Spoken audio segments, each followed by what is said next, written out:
Hvernig tengist meistaranámið raunverulegum áskorunum í atvinnulífinu?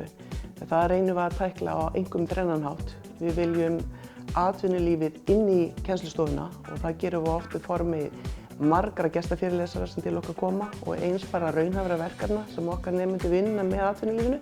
Við gerum það líka með því að fá nemendur út í atvinnulífið. Það eru nemendur sem fara í starfsnám hjá okkur, þeir eru að taka viðtöl við stjórnendur eða starfsmenn eða greina vinnustaðina.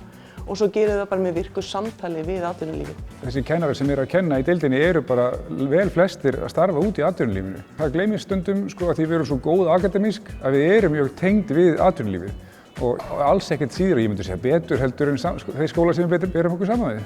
Hér lögð mikil áhersla á gæði námsins og kröfur. Þetta kröfuhart nám, maður ekkert að strauja á meðan að læra hér í Háskóla Íslands. Þess vegna leggjum við áherslu á það að fólk virkilega bæti svo og komi sterkari inn í atvinnulífið.